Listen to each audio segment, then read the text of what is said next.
എല്ലാവർക്കും neethakitchenലേക്ക് സ്വാഗതം. ഇന്ന് ഉണ്ടാക്കുന്നത് എല്ലാവർക്കും ഇഷ്ടപ്പെടുന്ന ഒരു മസാല ചാറ്റാണ്. ഇത് വളരെ പെട്ടെന്ന് ഉണ്ടാക്കാനും പറ്റും. ഈ മസാല ചാറ്റ് ഉണ്ടാക്കാൻ വേണ്ടിയിട്ട് ഞാൻ ഒരു കപ്പ് കപ്പലിൻ്റെ എടുത്തിട്ടുണ്ട്. പച്ചക്കപ്പലിൻ്റെയാണ് എടുത്തിട്ടുള്ളത്.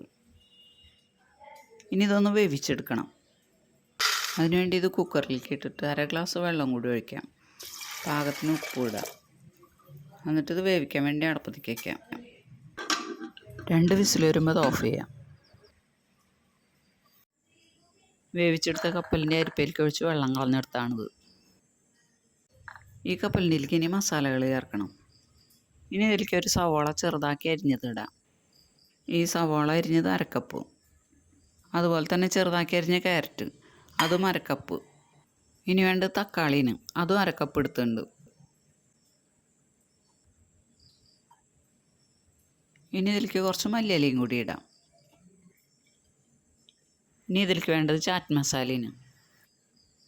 അത് 1/2 ടീസ്പൂൺ ഇടുന്നുണ്ട്. ഈ ചാറ്റ് മസാല ഇടുമ്പോഴാണ് ഇതിലേക്ക് നല്ലൊരു മണവും ടേസ്റ്റൊക്കെ വരുന്നത്. ഇനി ഇതിലേക്ക് 1/2 ടീസ്പൂൺ മുളക് പൊടിയും 1/2 ടീസ്പൂൺ കുരുമുളക് പൊടിയും കൂടി ഇടാം. ഇനി ഇതിലേക്ക് ഉപ്പിടണം. കപ്പലിൻ്റെ നേരത്തെ ഉപ്പിട്ടിട്ടാണ് പുഴുങ്ങിയിട്ടുള്ളത്. അപ്പോൾ ഇനി ബാക്കിയുള്ളതിലേക്കുള്ള ഉപ്പിട്ടാൽ മതി. ഉപ്പ് കുറച്ചിട്ടാൽ മതി, വേണമെന്നുണ്ടെങ്കിൽ പിന്നെ ഇടാം. ഇനി വേണ്ടത് ചെറുനാരങ്ങ നീരാണ്. അതൊരു ചെറുനാരങ്ങയുടെ 1/4 ഭാഗം പിഴിഞ്ഞൊഴിച്ചാൽ മതി. പുളി അധികം വേണ്ട, നേരിയ പുളി മതി. പകുതി പിഴിഞ്ഞാൽ ചിലപ്പോൾ പുളി കൂടും.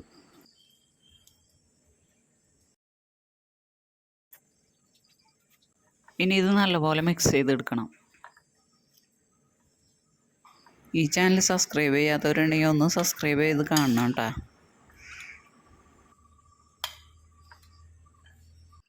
ഇപ്പം നമ്മുടെ പീനട്ട് മസാല ചാറ്റ് റെഡി ആയിട്ടുണ്ട്.